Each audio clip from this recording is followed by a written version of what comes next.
સૂર સ્ટુડિયો ચેનલમાં તમારું હાર્દિક સ્વાગત છે। જે ઘરગથ્થુ છે, ઘરેથી ખૂબ આસાનીથી કરી શકાય છે, જેનાથી પેટમાં થતો ગેસ ધીમે ધીમે સાવ બંધ થઈ જશે।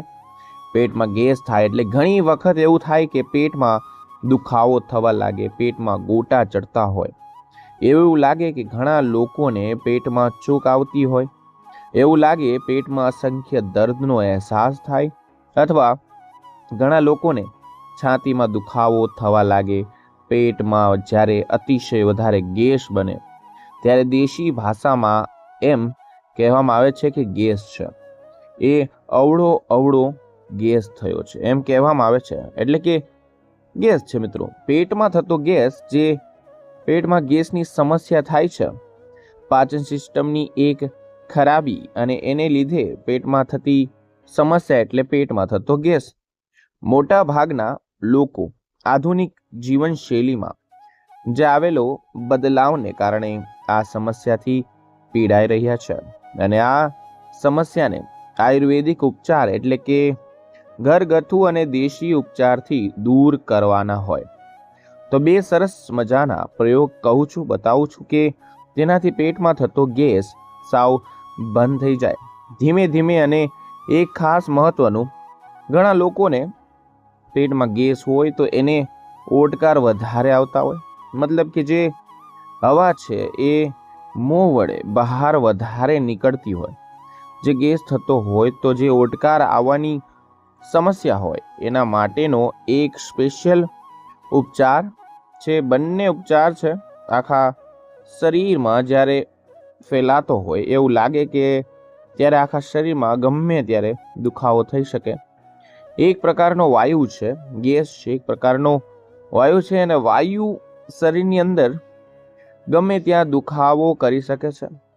પણ આ ગેસને મટાડવો હોય તો ઘર બેઠા તો આપણા રસોડામાં કેટલીક એવી ઔષધિ મસાલાઓ છે કે જેના ઉપયોગથી પેટમાં થતા ગેસને મટાડી શકાય છે।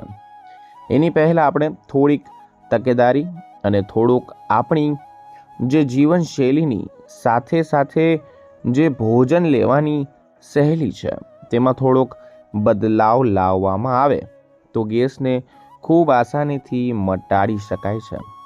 કેમ કે એક તો અનિયમિત જે લોકો ભોજન લેતા હોય તો આવા લોકોને ગેસની સમસ્યા થવાની વધારે શક્યતા હોય છે। ભોજનની નિયમિતતાને ન હોય તો ગેસ થાય। બીજું એ તો ઉતાવળ, જમતી વખતે વારંવાર વાતો કરવી, તો એના લીધે પણ પેટમાં ગેસ થવાની શક્યતા છે। અને એક સૌથી મહત્વનું કે જે બહારનું જંક ફૂડ, ફાસ્ટ ફૂડ અથવા મેંદાવાળી વસ્તુ અથવા તીખી તળેલી ચટાકેદાર વસ્તુ વધારે ખાતા હોય તો પેટમાં ગેસ થવાની શક્યતા વધારે હોય છે।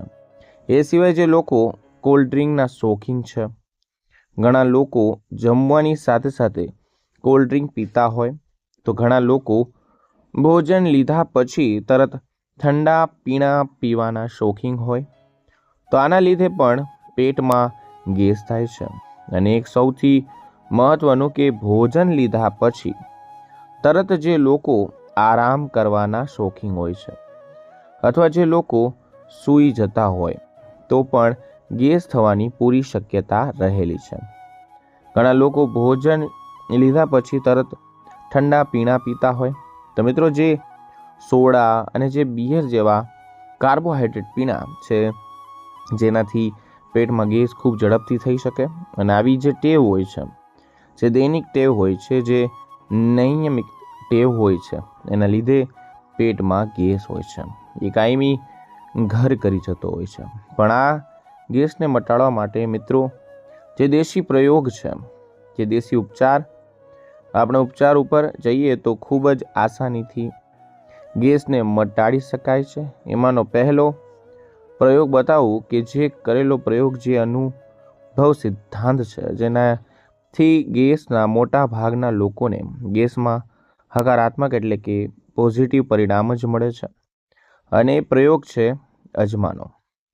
અજમો આમ તો ત્રિદોષનાશક છે, પરંતુ અજમો જે છે એ વાયુને ઘટાડે છે, શરીરમાં વાત પ્રકૃતિ છે એનું બેલેન્સ રાખે છે. એટલા માટે પેટ અને શરીરમાં વધેલો વાયુને પણ ઓછું કરવાનું કામ કરે છે. અજમો ત્યારે ગેસને મટાડવા માટે અજમો જે છે એનો પાવડર બનાવી લેવાનો છે, એનું ચૂર્ણ બનાવી લેવાનું છે. અડધા ગ્લાસ જેટલું ગરમ પાણી લેવાનું છે, એની અંદર અડધી ચમચી જેટલું અજમાનું ચૂર્ણ નાખવાનું છે અને 1 ચમચી જેટલો લીંબુનો રસ નાખવાનો છે. એની અંદર 2 ચપટી જેટલું સંચળ નાખવાનું છે. આ પ્રવાહીને બરાબર મિક્સ કરીને હલાવીને દિવસમાં 1 વખત આને પી લેવાનું છે. ભોજન લીધાના 45 મિનિટ પછી પીવાનું છે. ભોજન લઈને તરત પીવાનું નથી. અથવા તમને એવું લાગે કે જ્યારે પેટમાં ગેસ જેવું બને છે, થાય છે, તો પણ આને પી શકો છો. આ પ્રવાહી પીવાથી અમુક ક્ષણોમાં જ ગેસ છે એમાં રાહત થઈ જશે, ગેસ રિલીઝ થઈ જશે અને પેટ એકદમ હળવું થવા લાગે છે. કેમ કે ગેસ જ્યારે થયો હોય ત્યારે પેટમાં ગોટા ચડતા હોય, આખું શરીર ઢીલું થઈ જતું હોય, એવું લાગે ઘણી વખત પેટમાં દુખાવો થતો હોય. આવું જ્યારે ફિલિંગ થતું હોય જ્યારે ગેસને લીધે તો અમુક પ્રકારની પીડા અનુભવાતી હોય, ત્યારે આ પ્રવાહી પીવામાં આવે એટલે તરત જ આ પીડામાંથી રાહત થવા લાગશે. દિવસમાં 1 વખત દરરોજ પીવામાં આવે થોડાક દિવસ પૂરતું તો ધીમે ધીમે ગેસની સમસ્યા બંધ થઈ જશે. પણ ભોજનશૈલી અને જીવનશૈલી એટલે કે ખોરાકમાં થોડોક ફેરફાર, થોડોક બદલાવ અવશ્ય કરવો પડે છે. એ સિવાય જે બીજો પ્રયોગ છે કે જે લોકોને વારંવાર ઓડકાર આવતા હોય, ગેસ થાય, ગેસ થવાની સાથે સાથે ઓડકાર વધારે આવતા હોય, તો આ જે ઓડકાર આવવાની સમસ્યા છે એની માટેનો જે પ્રયોગ છે એના માટે મિત્રો આદુ લેવાનું છે. આદુ અને લીંબુ લેવાનું છે. લીંબુ છે ને એ મિત્રો વાયુનાશક છે. લીંબુ પણ ઉત્તમ વાયુનાશક થઈને આવે છે. આદુનો રસ લેવાનો છે અડધી ચમચી અને લીંબુનો રસ અડધી ચમચી કે પોણો ચમચી જેટલો લેવાનો છે અને એની અંદર 1 ચપટી જેટલું સિંધવ મીઠું એટલે કે સીધા લૂણ છે નાખવાનું છે. જે મિશ્રણ છે એને બરાબર મિક્સ કરી આનું સેવન છે એ કરવાનું છે. પણ આનું સેવન ક્યારે કરવાનું છે કે ભોજન લેવાના 30 મિનિટથી લઈ 45 મિનિટ પહેલાં આનું સેવન કરી લેવાનું છે. એટલે જમવાને આશરે પોણો કલાક સમય બાકી હોય ત્યારે આ મિશ્રણનું સેવન કરવાનું છે. આ મિશ્રણ સીધું ના ફાવે તો થોડુંક પાણી કરીને એની અંદર નાખીને સેવન કરી શકાય છે.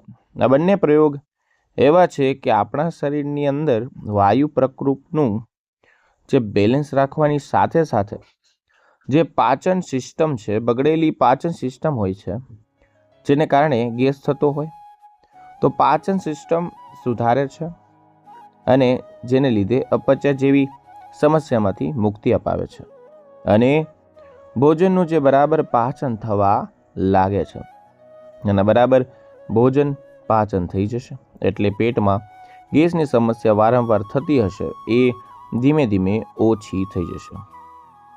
વિડીયો કેવો લાગ્યો નીચે કમેન્ટમાં જરૂર જણાવજો. ફરી મળીશું નવા વિડીયો નવા ટોપિક સાથે. ત્યાં સુધી બધાને મારા હર હર મહાદેવ અને રાધે રાધે.